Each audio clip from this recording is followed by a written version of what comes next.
वो डायरेक्टली इतनी ज़्यादा मतलब हो कि उसको अनर्थ करने के बाद इस तरह उसको पोर्ट्रे किया जाए।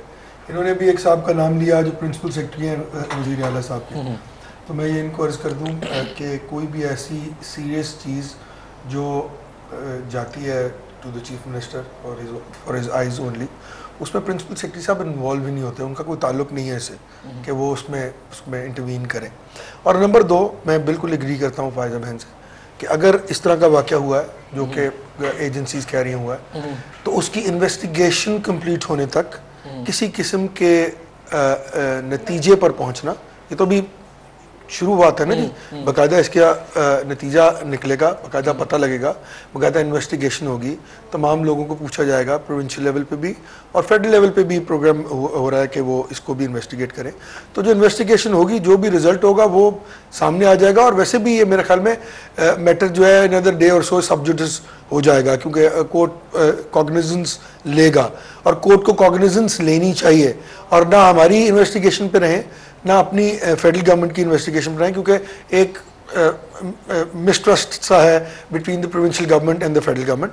अगर वो ये समझते हैं तो यकीनन मैं चाहता हूँ कि जो कोर्ट्स हैं वो इसकी खुद कॉग्निजेंस लें और खुद इन्वेस्टिगेट करें। अच्छा, जो भी उसमें सजावार हो उसको दे शुड ब्रिंग पंजाब साहब का बयान इस मामले पे आया है कि चीफ जस्टिस को खत लिखूंगा, मैं इस मामले में किसी को नहीं छोड़ूंगा। ये उनका हक है, जानना चाहता हूं कि क्या गेम खेली जा रही है। ये उनका हक है। वो कहते हैं कि कोई गेम खेली जा रही है। उनके खत लिखने से, मैं तो अर्ज करूँ ना, उनके खत लिखने से किस तरह पता लग जाएगा क्या गेम खेली जा रही है?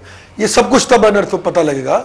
अभी तो उन्होंने साजिश अनर्थ की है ना, अब उसके पीछे क्या मुहर्रिकात हैं, कौन कौन इन्वॉल्व है, कोई कुछ कह रहा है, कोई कुछ कह रहा है। जब तक वो इन्वेस्टिगेट नहीं होगा आप उसके डिसीजन पे तो नहीं पहुंच सकते ना। कम से कम मैं तो इस पोजीशन में नहीं हूं कि मैं वर्डिक्ट दे सकूं कि जी फलाना आदमी है, क्योंकि मैं इन्वेस्टिगेटिंग अथॉरिटी नहीं हूं।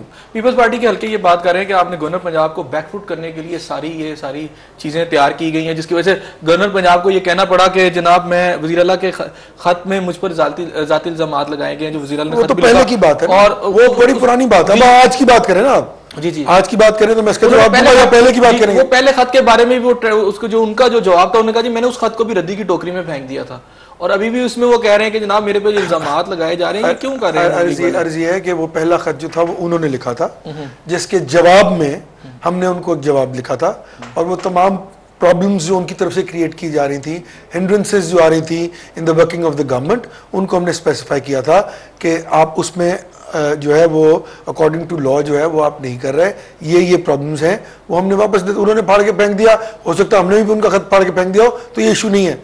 इशू ये है कि आइन और कानून क्या कहता है। जो आइन और कानून कहता है वो रूल ऑफ लॉ है, और वो रूल ऑफ लॉ जो है वो इम्प्लीमेंट होगा, इन्वेस्टिगेशन भी होगी, और जब अनर्थ होगी सबको पता लग जाएगा किसने क्या किया।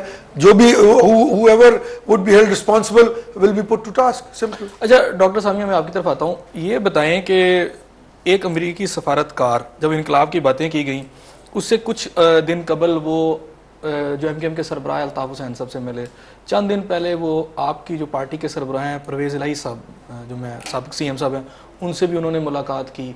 वो फिर साथ ही ये एक नई चीज़ भी सामने आ गई। ये सब खिचड़ी क्या पक रही है? इसमें मैं सबसे पहले बड़ी क्लियरली, जैसे फायसा ने और जैगम भाई ने बात की है कि इल्ज़ाम किसने ये किया है और ये क्यों किया गया है, ये सारा किस्सा, और क्या वाकई एक साजिश मौजूद थी जस्टिस साहब को मरवाने की। बात सिर्फ इतनी है कि जिसने भी की है, जिस पर्पज से भी की है, मीडिया के हवाले होने से या लीक होने से ये पूरी साजिश जो है बैकफायर कर चुकी है। अब इसकी बैकफायर से ये इनफेक्टिव हो गई है कि जिसका जो भी पर्पस था, क्या इसके पीछे कोई साजिश थी? बिल्कुल साजिश थी, क्योंकि ये बगैर साजिश के इतनी बड़ी ये सारे लोग और ये इन्वॉल्वमेंट और इतना एक्शन और एफआईए और आईबी और सारे लोग जिस लेवल पे ये चीज़ इन्वॉल्वमेंट है और जिस चीज़ पे ये चीज़ बाहर निकली है, और फिर मीडिया के एक सिलेक्टिव बंदे ने उसको लिखा और स्पेसिफिकली उसी बंदे ने क्यों उस न्यूज़ को ब्रेक किया, ये सारी बातें जितनी भी हैं ये फॉल इन प्लेस करेंगी। लेकिन इसका जो आउटकम है उस पर मेरी नज़र है। मैं ये समझती हूँ कि ये इन दोनों पार्टियां, ये जो कोलिशन है, इसकी एक मिसट्रस्ट की जो एक बीच में अंडर करंट चल रही है, वो भाई भाई तो हैं, और ये कोलिशन गवर्नमेंट मुश्किल भी इसीलिए थी कि 62 इयर्स के बाद एक अननेचुरल अलायंस हुई मुस्लिम लीग के एक फैक्शन की और पीपल्स पार्टी की। एक मुश्किल मरहला था, इम्पॉसिबल नहीं था। उसमें से ये आउटकम्स निकलना और इस किस्म की डर्टी पॉलिटिक्स या अंडर करंट या ये जालसाजियां, इससे छुटकारा हासिल मीडिया ने इस दफा कराया।